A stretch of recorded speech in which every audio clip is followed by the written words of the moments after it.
Good afternoon, everyone. I'm Linda Dixon from the Lexington Veterans Association, and I'm happy to welcome you to a presentation on Yorktown, the final battle. We also welcome our fellow veterans who are viewing this program from the Edith Norse Rogers Memorial Veterans Hospital in Bedford, Massachusetts. We offer a special thank you to Andrea Vinci, recreational therapist. These programs mean a lot to our fellow veterans at the VA, and Andrea makes viewing them possible. It's my pleasure to introduce our speaker, Bob Lewis.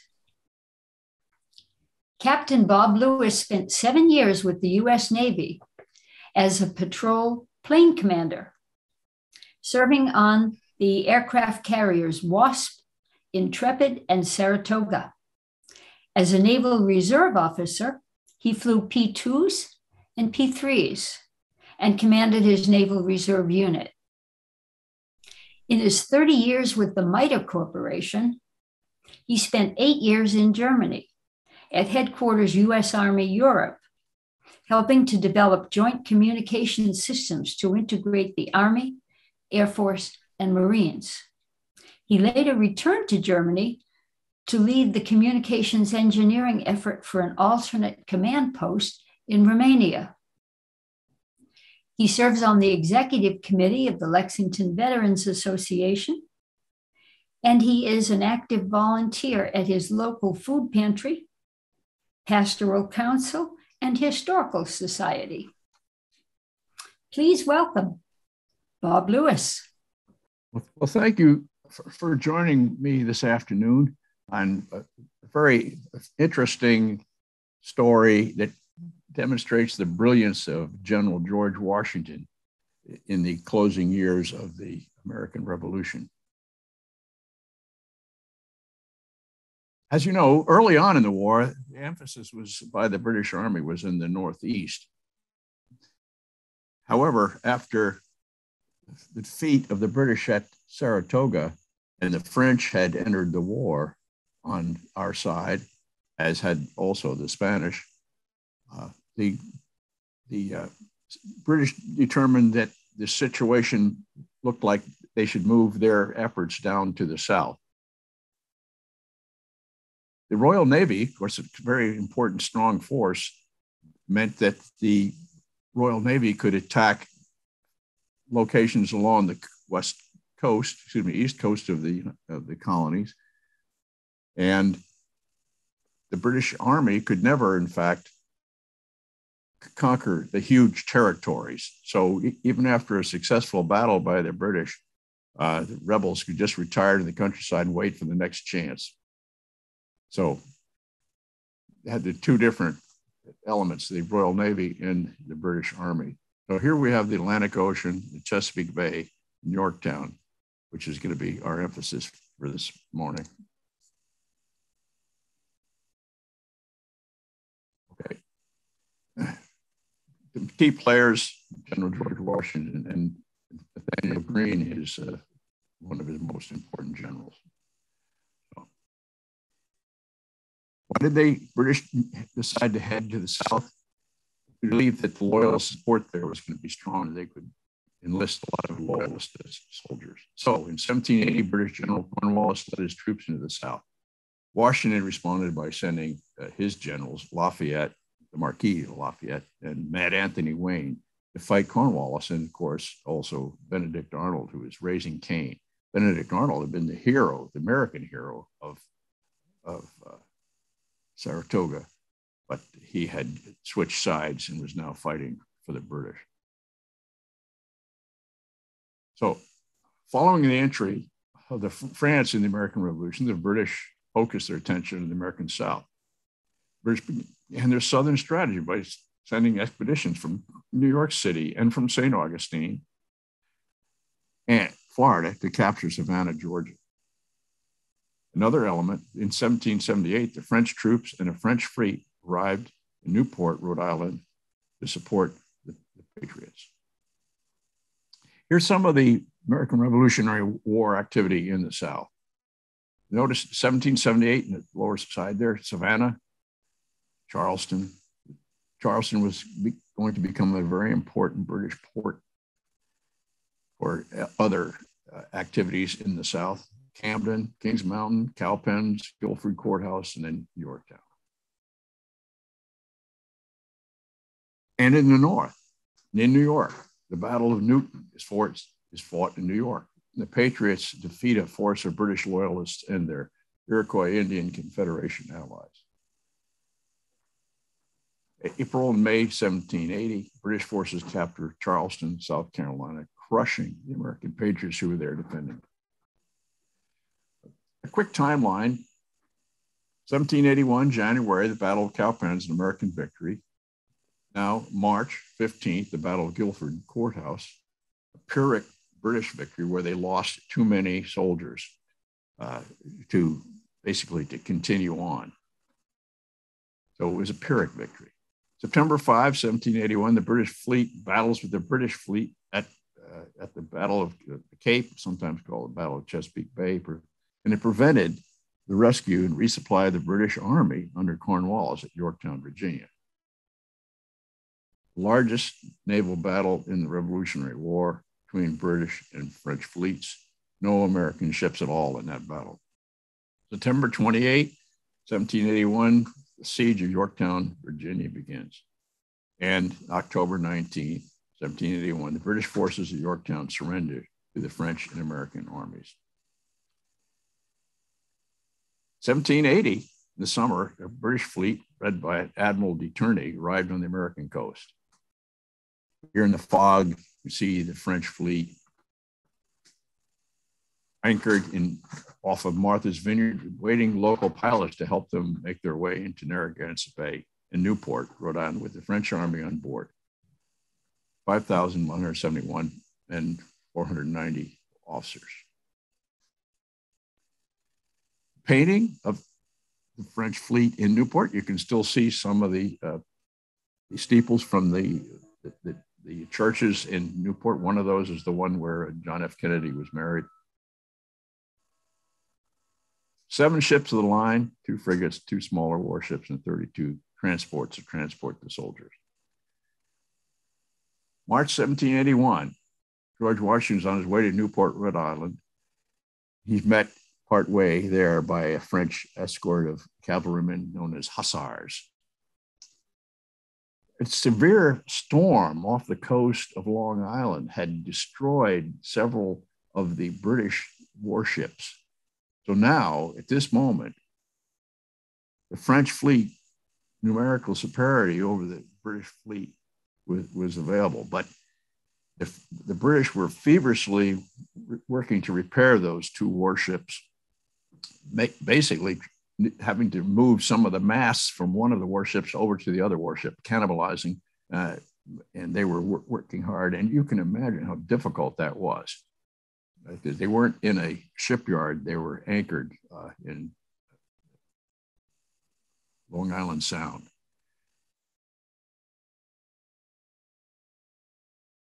Here is the Comte de Rochambeau, who is the commanding general of the French forces, a capable, experienced army officer. In Newport, notice the ships in the background, the French fleet firing salutes to Washington's arrival. And here is Washington being greeted by the French authorities. Now, Washington knew that the British were working feverishly to get their ships repaired, and would then, after they got them repaired, have regained numerical superiority.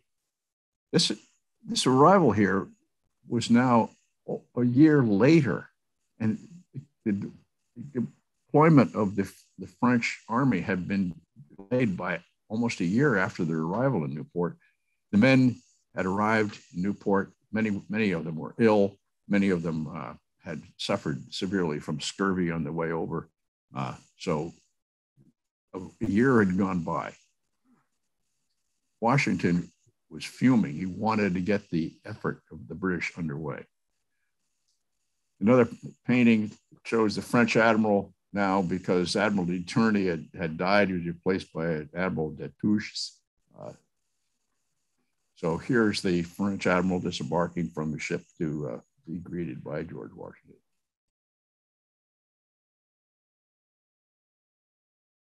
French naval welcome of George Washington aboard Destouches' flagship, the Duc de Bourguignon at Newport, Rhode Island. Washington was fuming at the delay. He really didn't want the pomp and circumstances. He really wanted to get the French fleet underway to begin doing battle with the Royal Navy. Here's a painting of George Washington reviewing the departing French fleet from Newport. Washington wanted the fleet to sail, not delay. In August 1780, had the Battle of Camden, South Carolina, another stunning loss for the Americans. In October 1780, had the Battle of Kings Mountain, a much needed American victory. We have a split slide, had the war in the South, 1778, 1780 on the left, and on the right, the war in the South, 1781. Notice you have Camden there, about the center of the left-hand slide. August 16th, 1780, had General Horatio Gates, who had been basically the hero of Saratoga, the American general. He was defeated in Camden.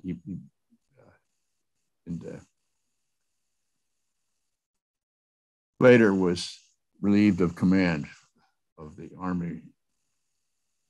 The hero painting of the Battle of Briar Creek in eastern Georgia in 1779 is the defeat of a mixed patriot force of militia and Continental soldiers. This hurt morale. Here's the Continental Army suffering terrible loss at the hands of the experienced British Army, Battle of Camden, August 16, 1780.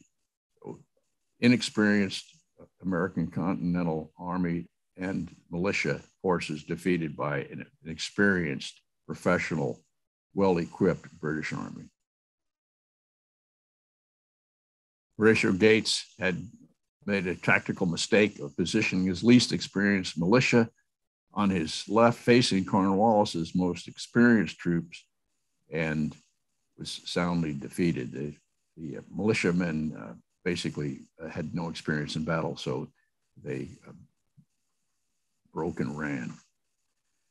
October 1780, now we had loyalist leader, British Patrick Ferguson. He was killed. He was riding his horse and was basically doing really well in the battle against a smaller group of Continental Army and Patriot militiamen. But then when he was killed, the battle turned. A lot of mountain men involved in this battle, experienced and very sturdy mountain men. And here's the Patriot mountain men at the Battle of Kings Mountain in a painting that shows that they were, in fact, ambushing the British at the Battle of Kings Mountain. Patriot troops overran a British unit at the Battle of Cowpens, a turning point in the American reconquest of South Carolina. Here we had an important Daniel Morgan, who had been very, very effective at Saratoga, fighting again. Now, the artist Don Troiani, he works really diligently as an historian as well as an artist to use actual remaining historical uniforms and horse equipment, flags, the whole shoot match, to really work hard and diligent. So his paintings are really accurate. Battle of the Guilford Courthouse, March 15. Now we're in 1781. This was a Pyrrhic victory for the British. They lost too many troops. Battle of Guilford Courthouse. Notice that a lot of the American Continental soldiers are dressed in their homespun, no official uniforms still. Now, initially, both Rochambeau and Washington agreed that their campaign should be against New York City. Why was that? They now had a joint Allied army, but New York City was a conspicuous symbol of British presence in America. That was one reason for attacking New York City, both political and militarily symbolic. Clinton's dispatch, perhaps Henry Clinton, who was the British commanding general, perhaps Clinton's dispatch of British troops to the Chesapeake area may have sufficiently weakened New York City defenses against a combined French-American attack. So in other words, maybe the British now were going to be severely outnumbered because they had dispatched British troops to the south. And New York City was a scene of the nation's and Washington's most humiliating defeat. So of course, he wanted to overcome that defeat by defeating the British in New York City. The alternative was to march to the south, a long, long march. Washington did not want the waste of men in long marches. He had objections to the climate of the South, the heat, and so forth and so on. Washington didn't want to march his men that tremendous distance because he knew it would really waste a lot of manpower. Oh, now, May 28th, 1781, Rochambeau sent a message aboard the frigate Concord to Admiral, asking him to sail south all the troops he could transport. And Rochambeau asked Admiral de Grasse to collect 1.2 million livres in Havana on the Spanish island of Cuba. He needed money to pay for his supplies, and he was also helping Washington with hard currency. Washington was desperate for hard currency. So 2 weeks later, the French Army forces in Newport set out to meet with Washington, north of New York City. They first sailed from Newport to Providence. Then they marched from New York toward New York from Providence. The two armies had agreed to unite in Westchester County, New York, north of New York City. And on 6 July, the French forces entered the camp at White Plains. Decision had not yet been made to attack New York or to continue moving further south. Now, Rochambeau favored an operation in the Chesapeake, in the south, in other words, over New York City. Now, why was that? Keep in mind that the British, in fact, had built a fortress around New York City. The combined Continental and French armies was not efficient to outnumber the British forces defending New York City because New York City had been fortified. And a successful siege of a port city like New York City required a strong naval component. There was no Continental Navy at the time, and Rochambeau had very little authority over the French Admiral de Grasse to conduct a siege of New York City. The French heavy artillery was in Newport, and only the vessels under the French fleet commander, Admiral Barras, could transport the artillery to New York City, where it could be used against New York City. And Admiral Barras was not obligated to serve under his new superior, Admiral de Grasse. Perhaps, however, the most important thing was that even if both French fleets sailed to New York City, imposed a blockade in the harbor, they wouldn't be able to actually enter New York harbor because the sandbanks and the entrance, sandbars, presented a major obstacle. And that's because the French fleets draw more water than the British fleets. British Royal Navy 74-gun ships of the line drew 22 feet of water. They could clear the sandbank going in and out of New York harbor. However, comparable French vessels draw more water. They drew 27 feet of draft. Rather than risk such an attack where he wouldn't have the Navy to help him because of the sandbar, Rochambeau preferred conducting operations against the British forces in the South. And another motivator for Washington was he was well aware of the destruction wrought by Major General Alexander Leslie's invasion of Charleston and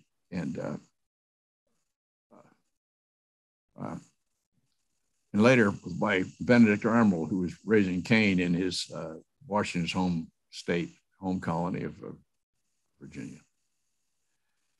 However, the Allies, before they could conduct an assault on New York City, had to do some reconnaissance.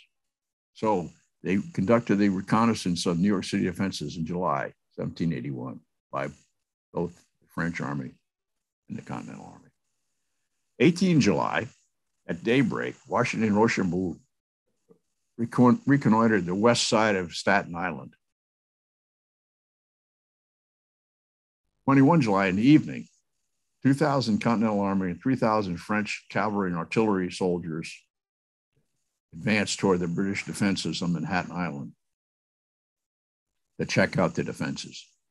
Reconnaissance demonstrated to Washington, without additional massive reinforcements, many more men and materiel, and the assistance of a powerful assault fleet, an assault on New York City had little chance of success. So they did the reconnaissance, determined that the defenses of New York City were too much, even though at this time now, the French and American armies greatly outnumbered the British army in New York City.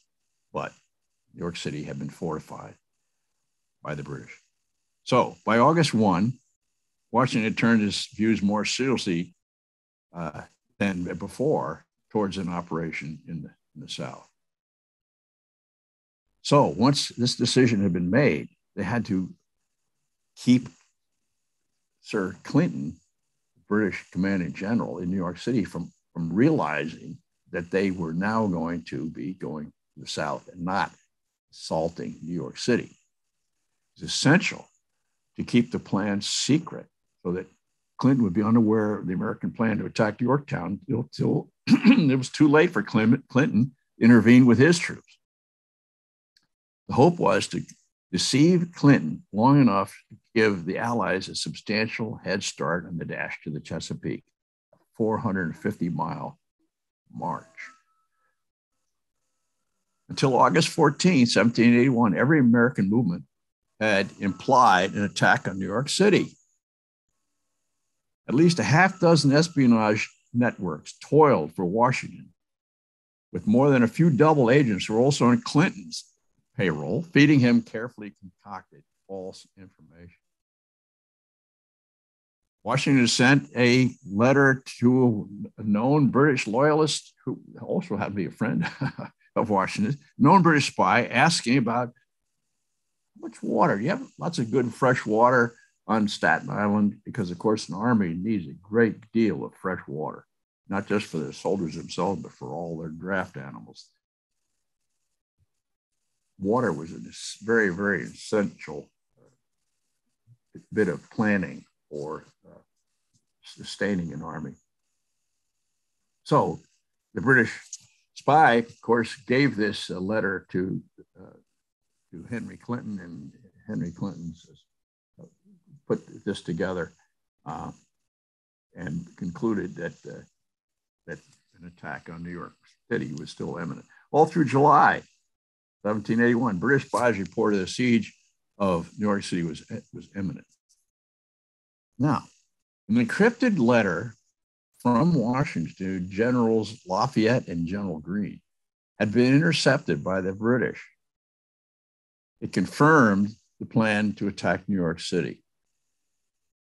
The British had taken this encrypted letter, sent it by fast frigate to England, where it could be decrypted. They had the resources there to decrypt the letter. And when it came, by the time it came back, the letter was no longer accurate. The Allies had changed their plan from attacking New York City to attacking the South. But, of course, it aided the mindset of the British that the attack was going to be against New York City. Washington also sent orders that he expected to be intercepted by spies, and were intercepted by spies, to erect a large camp near Chatham, New Jersey. And cooks began constructing 4 huge bread ovens near Chatham, New Jersey, known as the Chatham Ovens. And they were conducted as permanent installations made out of brick, as if they were planning to stay there for a long period of time. They would need large, permanent red ovens to feed the army. That was part of the deception. Also, the Allies carried with them across the Hudson on their way north, and during the march into New Jersey, some 40 large flatboats on wheels.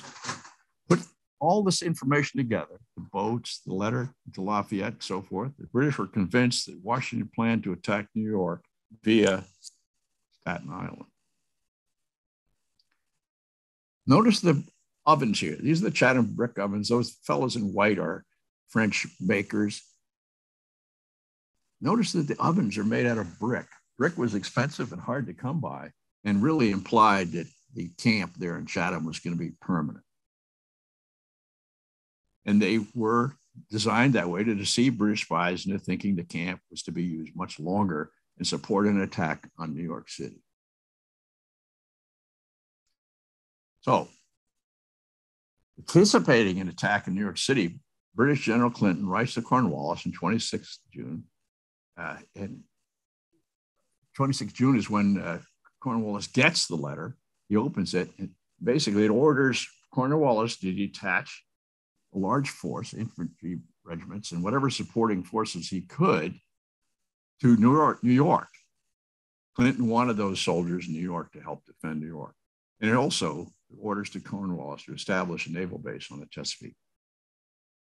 By mid-July, now Cornwallis had concentrated most of his troops around Portsmouth. It was about to send those troops that Clinton had requested on ships sent by Clinton, when Cornwallis received countermanding orders, basically to don't send the troops.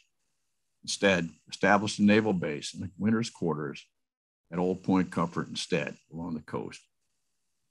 Cornwallis reconnoitered along the coast and determined that he preferred Yorktown. He marched there, and on August 2, began to fortify the small port.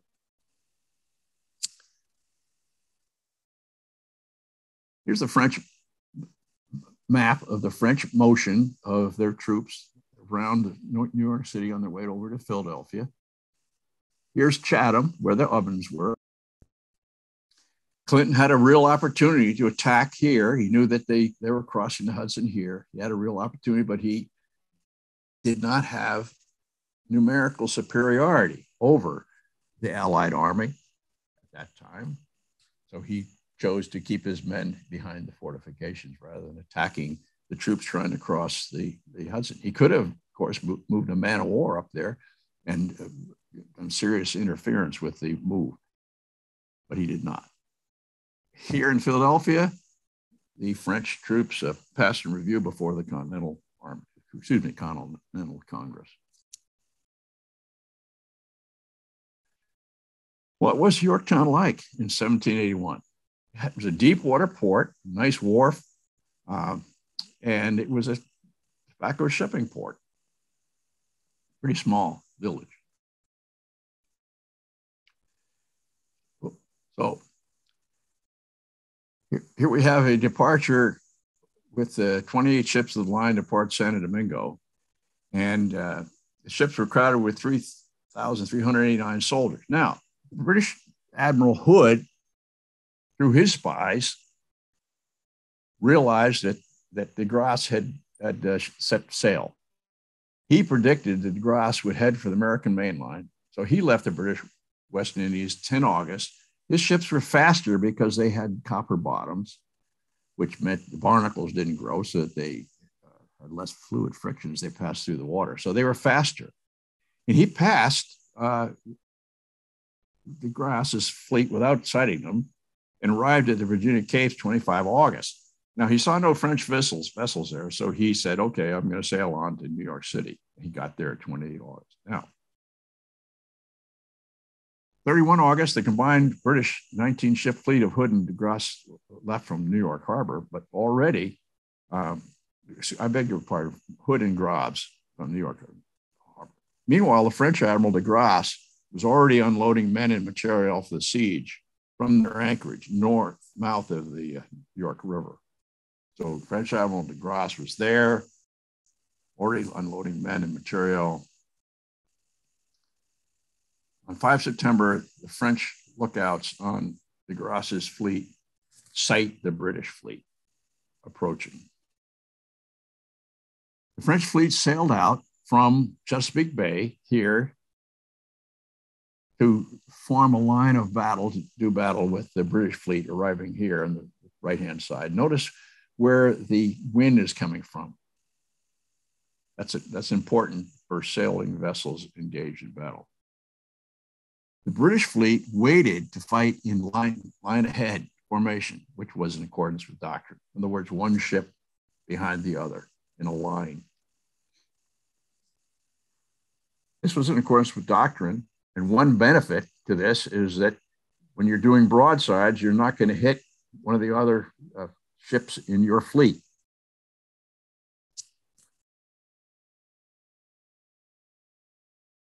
Why did the British choose a line ahead formation and not another formation, which is called crossing the T? Notice where the wind is coming from here. Certainly, it was doctrine, and if an admiral could face court-martial if he didn't follow the doctrine.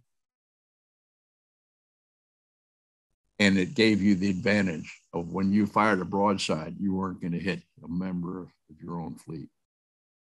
Now, as you know, if you've done any sailing, the ships tend to heel over with the wind. Downwind ship heels over, elevating their guns, which is an advantage to the downwind ships because their guns are firing up. They're going to fire longer distances.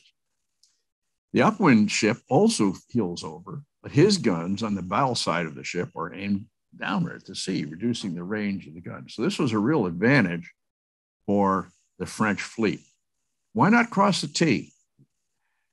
Here we have some blue ships sailing, I'm saying toward the top of the slide.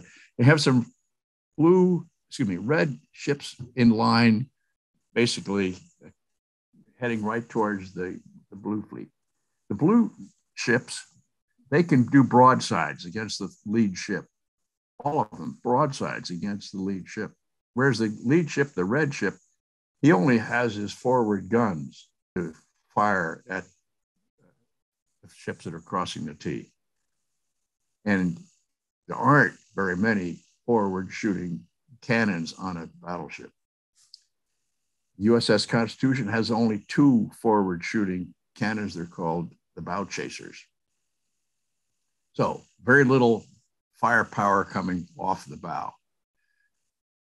Why not cross the T? Well, because British naval doctrine required line ahead battle formations.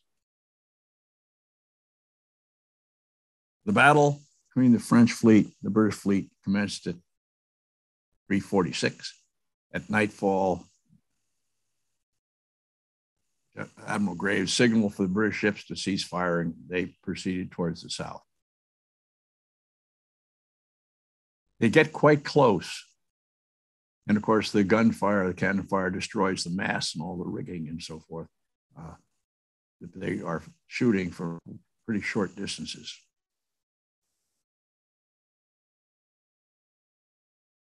What were the ships like? Here is the 90-gun ship, the flagship of the French Admiral de Grasse. Really, really beautiful ship. 45 guns on each side, so broadside would be 45 cannons. September 5, 1781. The British had 19 ships of the line. The French had 24 ships of the line. The outcome was that the 5 British ships were damaged and 1 ship had to be scuttled. It had arrived into the battle already in bad seaworthy condition. 2 ships were damaged on the French side. The British fleet proceeded north back up to New York City to get repairs. So, at nightfall on 9 September, de Grasse headed back north towards the mouth of the Chesapeake and saw another French admiral under Barras riding at anchor.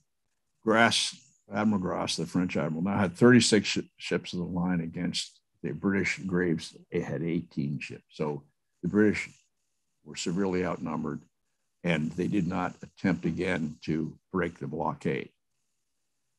So after the battle, the French blockade here prevented the British fleet from resupplying Cornwallis or evacuating Cornwallis.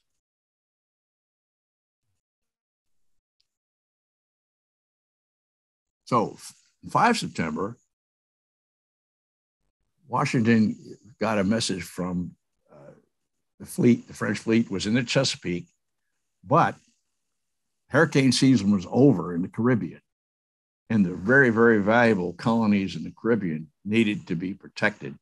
So de Grasse wanted to leave the area 15 October, which meant that Washington had to scramble to get down and get the Yorktown operation completed before de Grasse left, because de Grasse was protecting the effort by preventing the British resupply of Yorktown.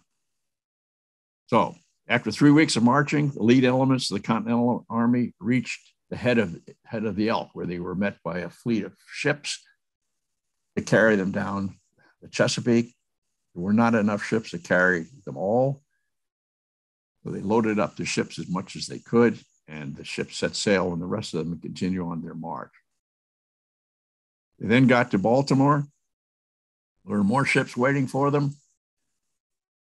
The French Rochambeau looked at the vessels. He didn't think they were seaworthy, so he didn't want any of his troops going on those ships. So the bulk of the American army then boarded those ships, and they sailed south on the Chesapeake. Later, at Annapolis, basically the rest of the French army were embarked on ships at Annapolis, and they sailed on down to the Yorktown area. 80 vessels, head of Elk, I mentioned this a moment ago. They embarked as many as they could. You can see now Baltimore, the bulk of the American army got on there. And then at Annapolis, the remaining French soldiers got on ships there because they thought those ships were seaworthy. Rochambeau and Washington continued to march on down, arrived at Mount Vernon, which is, Washington's home. He hadn't been there for 5 years. And he spent several days there, 3 days there at Mount Vernon, head on down towards Williamsburg.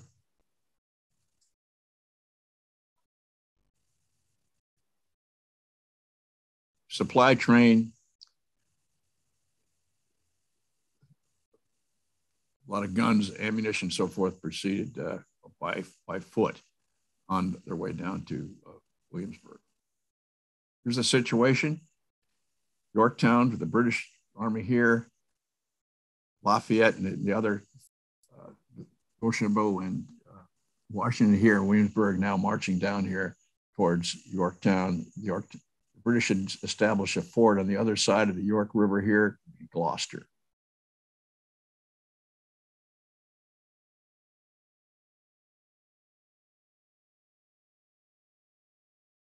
They arrived in Williamsburg, September 1781. They awaited arrival of the combined armies.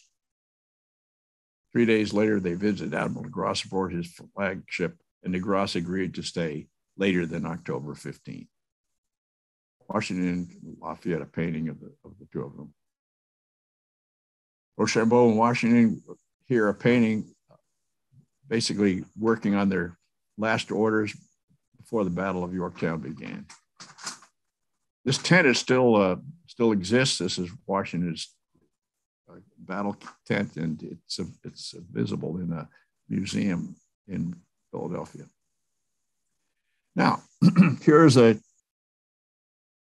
map of the Yorktown battlefield area. Notice Washington's headquarters here on the left, and then Rochambeau's headquarters here a little bit further to the east. French artillery camp, the Americans, von Steuben and Lafayette under Lincoln, who had 8,845 troops, and Lincoln's forces were right here. And notice where the surrender field was here, where the British Army eventually surrendered. They established what are called siege lines. These were trenches here, and this was the first Allied siege line. They couldn't really work the second siege line trench until the redoubts 9 and 10 were eliminated, were captured.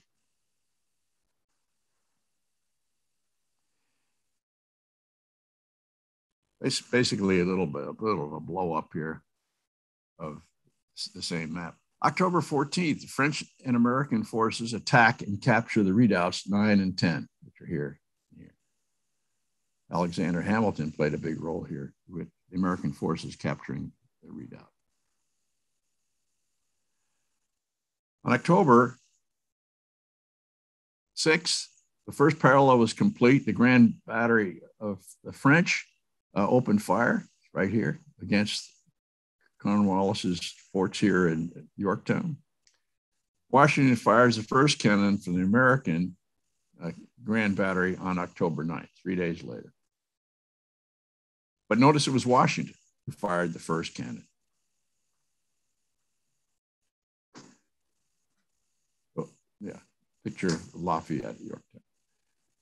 Timeline, all events, 1781. October 18, Washington left Phillipsburg, New Jersey. September, less than a month later, Washington enters Williamsburg, Virginia. September 26, combined Allied force of 9,000 American and 8,500 French. They're still waiting for their siege artillery because the gun carriages for the cannons were stuck on a vessel on a sandbar in the York River. So the Allies, September 28th, the Allies set out for Yorktown from Williamsburg. In October 2, not too long later, first of 60 pieces of the Second Continental's artillery arrives, and the oxygen, notice October 6th, oxygen began to move the cannons into emplacements. With French guns already firing on October 9th, Washington puts the match the first American gun.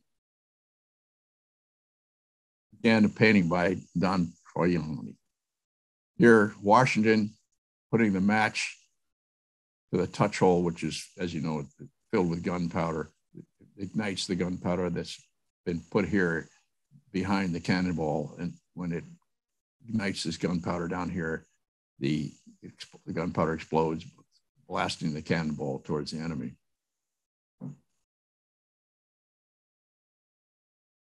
One other individual you may recognize, this individual here was Henry Knox, Washington's chief of artillery.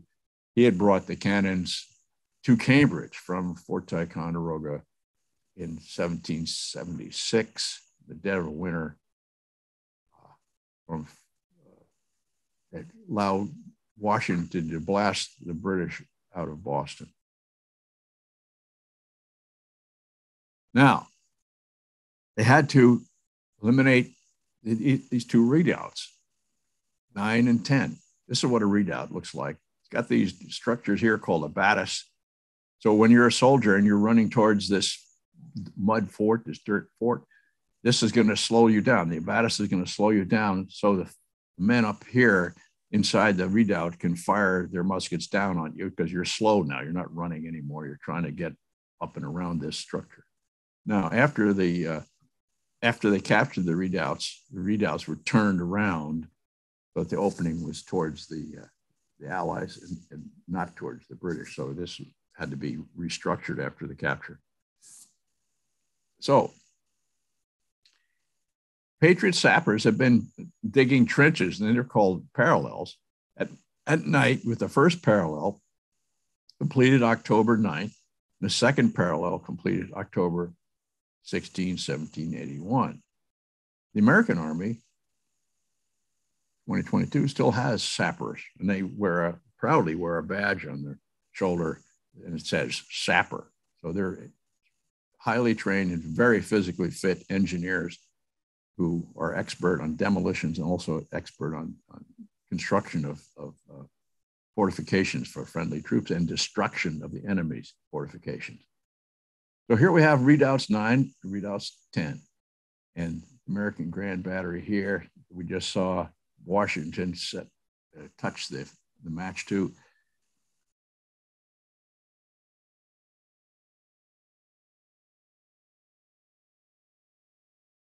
Two Readouts. Readout number 9, British officer by the name of McPherson had 120 troops in this on October 14. Notice the abatis structures around here. It slows down the forces that are assaulting it.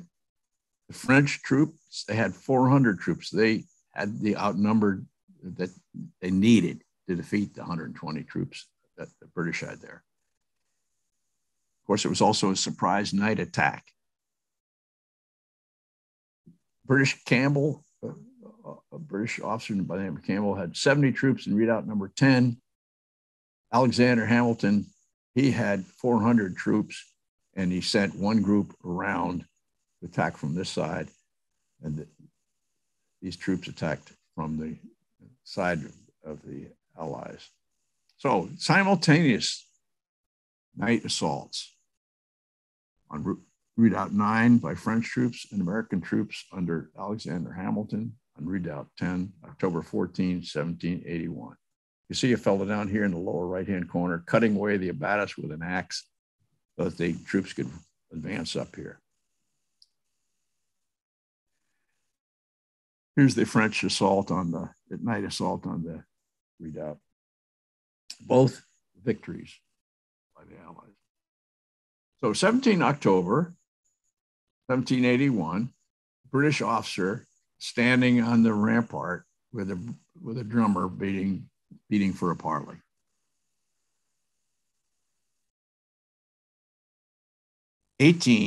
October 1781, two British officers and an American French counterpart met to negotiate surrender terms.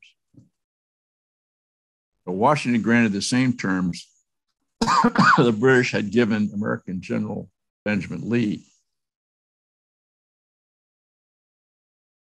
at the surrender of Charleston, which basically meant it was basically meant that the conquered army couldn't have their flags unfurled as they marched to the surrender field. They had to furl them.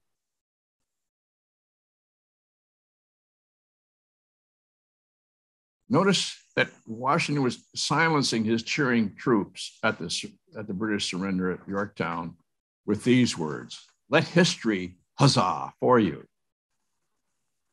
Be quiet." Silence the cheering of the British surrender at Yorktown.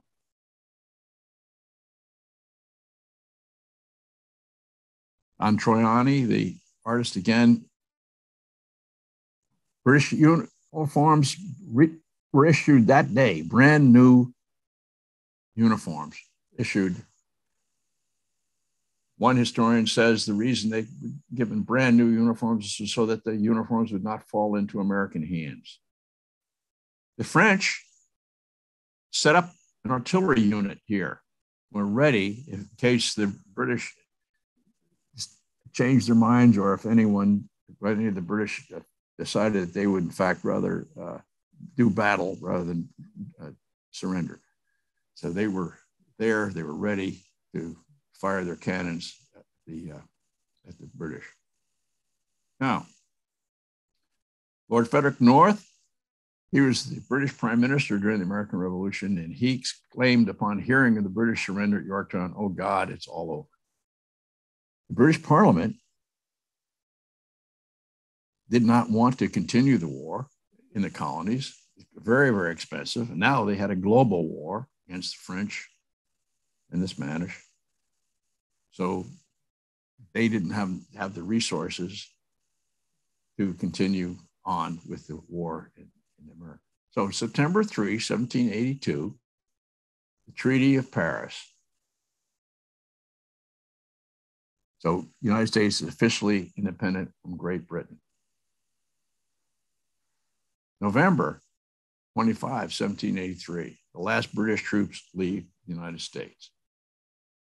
December 23, 1783, Washington resigns as commander-in-chief of the Continental Army. Last of the British authorities set sail November 25 from New York City. And so Washington led a victory parade down Broadway in New York City. September 23, George Washington resigned his commission.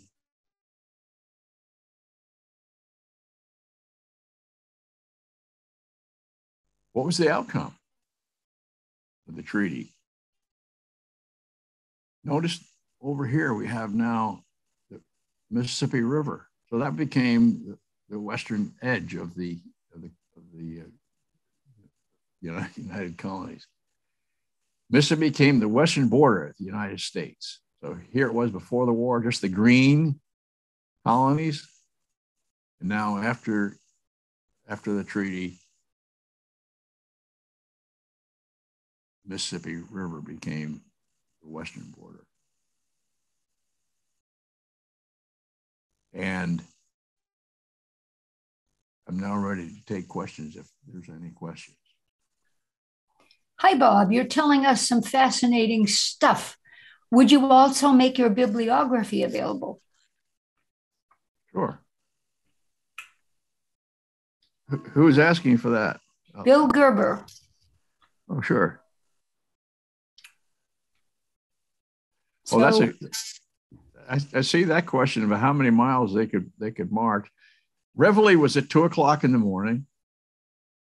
They were on the march by 4 o'clock in the morning because they wanted to avoid the heat of the day. Because heat, as we mentioned before, a lot of them were wearing wool uniforms. So they wanted to be finished and in camp by noon. So Washington one day rode 60 miles on his way to Mount Vernon. But how many horses did that take? I don't know. And that'd be a brutal ride, 60 miles on a horse. I think it'd be brutal. But I think that 18 miles is what my guess is that soldiers could march in a day. That's quite a bit. It is quite a bit. Yeah.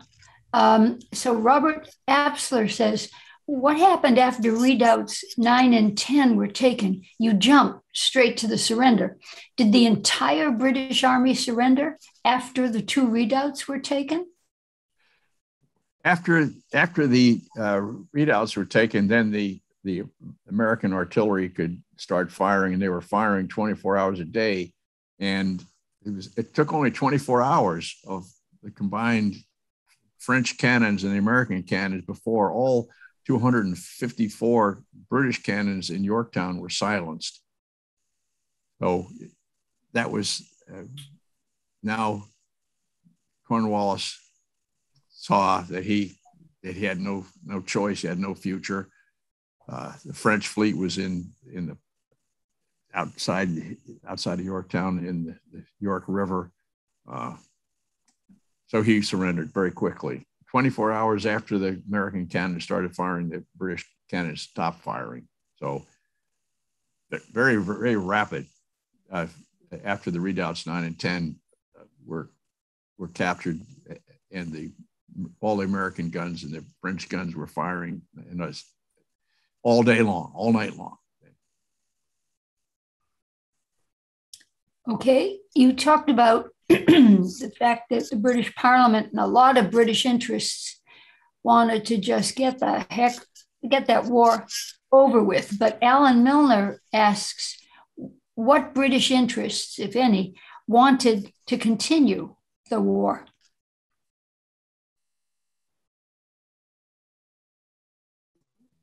That's an interesting question. I think Parliament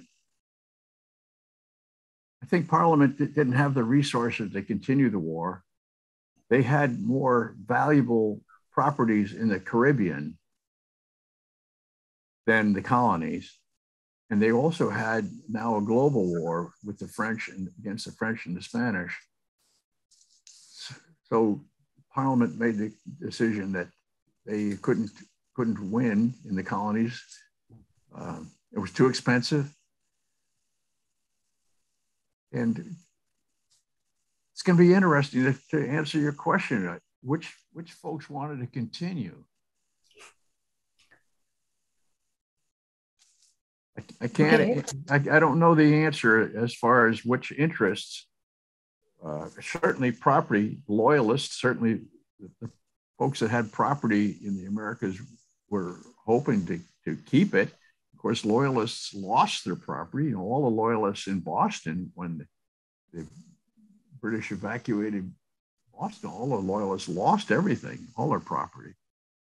So I'm sure many loyalists were very eager to continue the battle, continue the effort. Okay.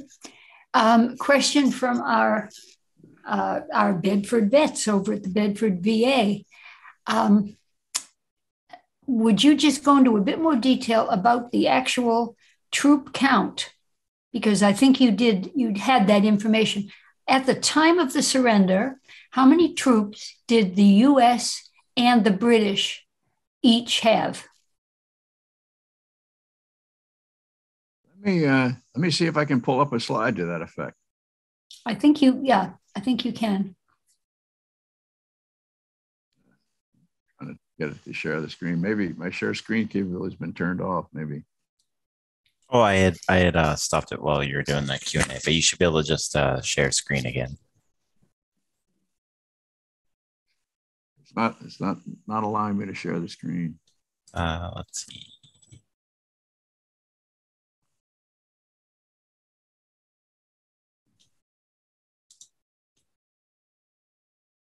So I can see the slide. And the answer is that forces engaged at Yorktown, if combined French and Continental Army Americans, 19,900, and the British had 9,000. Wow. Okay. Thank you. So Phil Cunningham asks, what were Cornwallis's orders at the start of the battle? Well, of course, communication was very difficult in those days, but Cornwallis had been ordered to basically build a deep water port facility along the coast, with the idea being that Cornwallis could be resupplied by the British because of their advantage of the Royal Navy. That had evaporated. Clinton in New York City wanted Cornwallis on the coast where Cornwallis's troops could be moved rapidly to New York City. So those, as far as I know, were his final orders. This Clinton, because it unfolded very rapidly and because communication was so difficult in those days, Clinton was aware that Cornwallis was in deep trouble, but did not, as far as I know, didn't issue any other orders to Cornwallis. As far as, fight to the last man or whatever. Cornwallis had no choice, and Clinton had no effective power to do anything about the situation at that point. Okay. Henry asks, did the British scapegoat anyone for the loss of the colonies?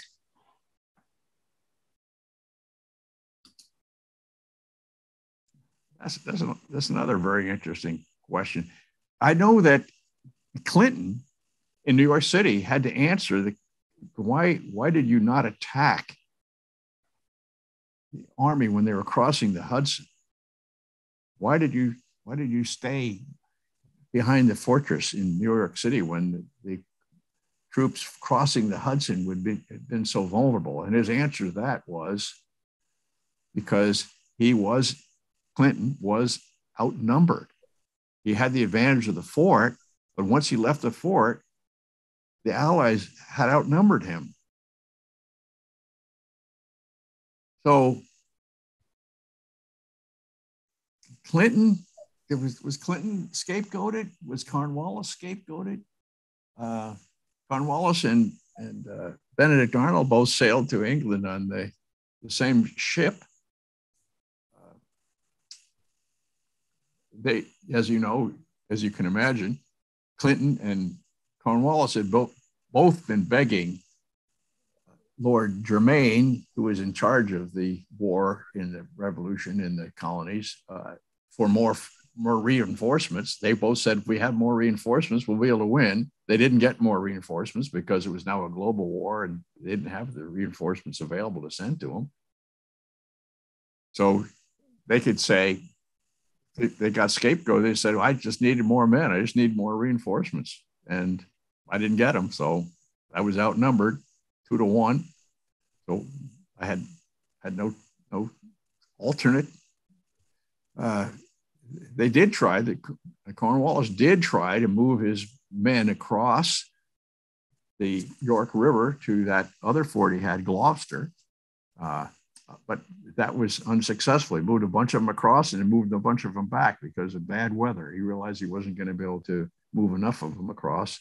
And the Continental Army would basically block him from further evacuation. Okay. So Alex is going to ask a what if question. How do you think the revolution would have played out if the French had not allied with the U.S.? Washington was out of money, didn't have any hard currency to pay his troops. He'd suffered a really serious mutiny of troops rebelling. He needed the French, needed the French money. He needed the French Navy. I think the revolution would have failed very, very quickly after the success of Saratoga if the French had not come with their money so they could buy supplies. They could even paid the Continental Army soldiers. So I think basically the British would have won the revolution. Okay, so Ed Laturco wants to know, what did the French have to gain from this win? That's a really good question, Ed. As you know, they had lost almost everything. The French had lost everything to the British, including Quebec, just as an example. So they had lost a tremendous amount of face and prestige internationally to the British. So they certainly would like to get some of that back. So I think they wanted to gain prestige. They also had interest in a lot of the colonies in the Caribbean, and they wanted to expand those as much as they could.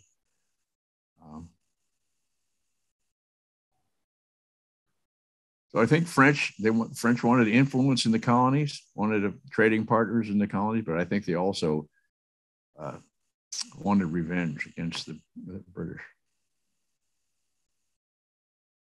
Another question from the Bedford Vets. Frank is wondering if Washington's health played a role in his resignation. I've not read anything about any health problems with George Washington. He had been away from home for 5 years, been away from Mount Vernon for 5 years. He was eager to get back, get his plantation going again, spend time with his wife, spend time on his plantation. So I have not heard anything deleterious about Washington's health. As you know, later he became the president. So I think he was in good health. I think he didn't want to be king, which surprised a lot of nobility in Europe, that he could have become some kind of a king, but he didn't want that. And I think that he was very, very tired, and just wanted to go home. Okay. Ed Duke says, good summary question. So what was the overall importance of Yorktown? It was the final major land battle in the American Revolution. The British Parliament heard about the defeat and said, we've had enough. We've spent enough money. We've lost enough troops. We can't afford to continue that. The colonies look like they're united, that they're produced an effective army, and they had, under the brilliant leadership of George Washington and the very effective leadership of the Marquis de Lafayette, Mad Anthony Wayne, General Greene, Henry Knox. So I think the Parliament said, we can't afford to do this anymore. We're not going to win. Let's make sure that we don't lose our colonies in the Caribbean. So let's basically use our forces elsewhere to protect our interests elsewhere.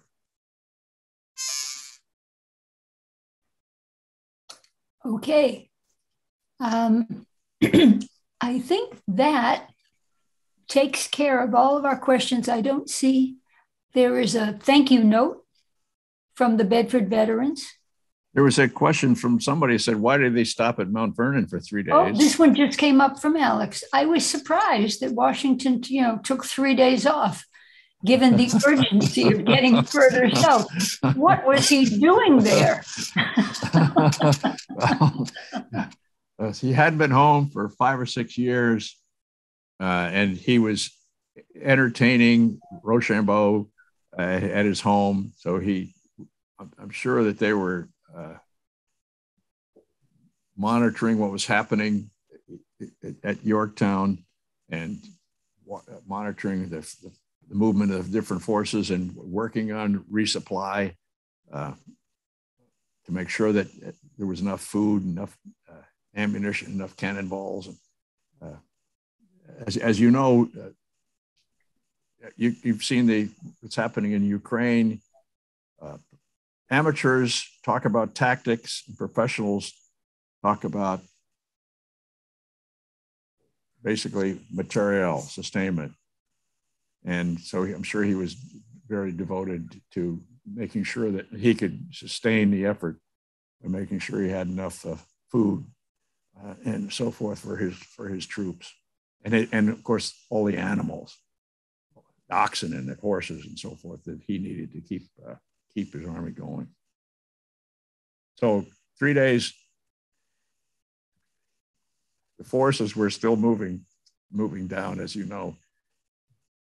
So they were behind him because he had a fine horse, or maybe a couple of really fine horses. So he had traveled 60 miles the last day on his way to Mount Vernon. So that would take 3 days just for the men on foot just to catch up with them.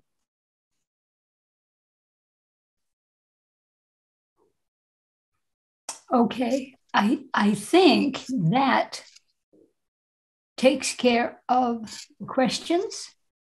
And folks, if there aren't any more questions, last call.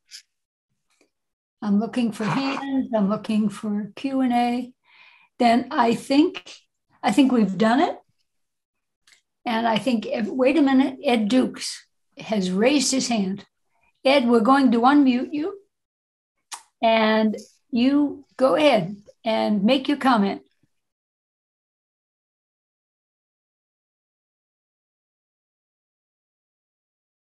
Go ahead, Ed.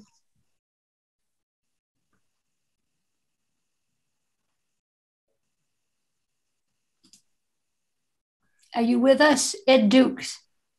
You know, one of the most interesting things to me about this talk was the incredible effort to deceive, the successful effort. Very few people in the French and Continental Army knew the plan. that had changed, that they were now heading towards the south. So secrecy was really key, and Washington was just brilliant at the deception, carrying 40 flatbedded boats all the way across the Hudson, all the way down to New Jersey, building the Chatham Ovens as part of his deception. Just, fake letters, fake orders that he expected to be intercepted by British spies and were intercepted. Just an amazingly clever man. Very true. That would be a good case study. I think so. Yep.